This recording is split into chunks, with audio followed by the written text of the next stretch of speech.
When I was a senior in high school, I started experiencing headaches every day. They weren't your typical headache pattern or migraine pattern.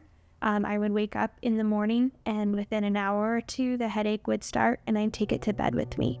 It was every single day. After about 6 weeks of this, they actually disappeared. We didn't know what had caused them or what had caused them to go away. In February of that same school year, they came back, and this time they were a bit stronger.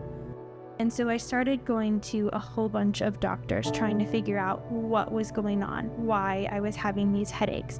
And we couldn't find any answers. There was nothing seemingly wrong. Well, a friend from church had noticed that we were praying about these headaches, and she asked if we had had an echo done on my heart. So we went and scheduled an echocardiogram with a bubble test, and the doctor that did it was well known across the state, traveled to different hospitals doing this test. His name was Ray. They injected a saline solution in my arm with bubbles in it, and if bubbles appeared on one side of my heart, that was supposed to happen. If they appeared on both sides of my heart at the same time, then that indicated that there was a hole, which allowed not only the bubbles, but debris to go straight to your brain and cause issues, potentially. So we were watching the screen, and immediately both sides of my heart were filled with bubbles. So he scheduled a transesophageal echogram for that Friday, 4 days later. Between that Monday and that Friday, my mom started sending out emails to family members and to church, putting me on prayer lists. As I lay there in the hospital waiting for them to come put me under, she started reading the responses from everyone who had been praying. They were praying from all over the U.S. We had a family member in the UK who said, "I'm praying over here from England." We had a missionary in Africa said, "Hey, I'm praying for you from Africa." And that morning, as my mom read those responses, it just filled me with a peace. The doctor did the procedure and came out to my parents in the waiting room and said, "Good news, there's no hole in her heart." And my parents went, what? And he said, "Did you think there was?" And they said, "Yes, she had a bubble test done on Monday and Ray did it." And he goes, "Oh, okay, hang on a second." So he goes and gets Ray, he goes and gets my cardiologist and scour my heart. And they come back out and they said, "On Monday, your daughter had not only a hole, but a very large hole in her heart. And today there is absolutely no hole in her heart."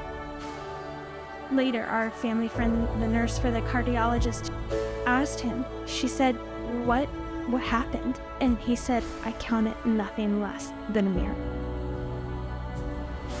That is part of my story.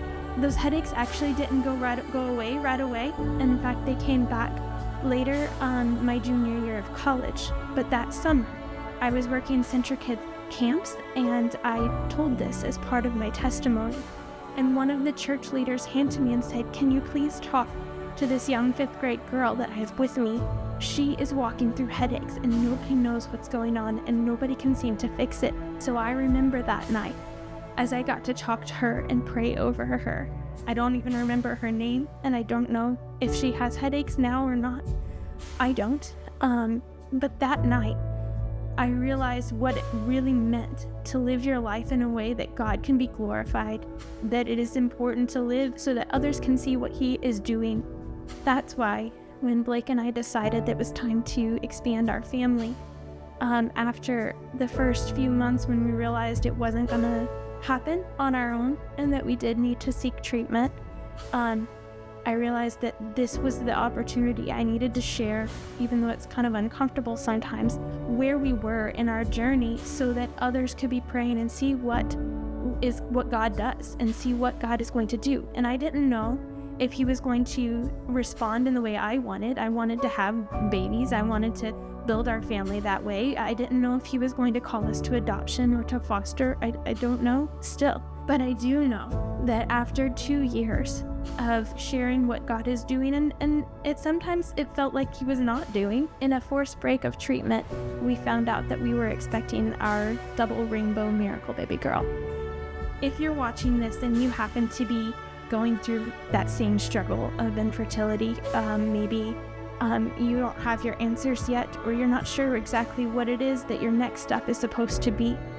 I'm not here to say that God answers all of those prayers with a miraculous birth every single time. But I do know that your story, because you're watching this, and mine, it's not over yet. We're coming up on 2.5 years of trying again.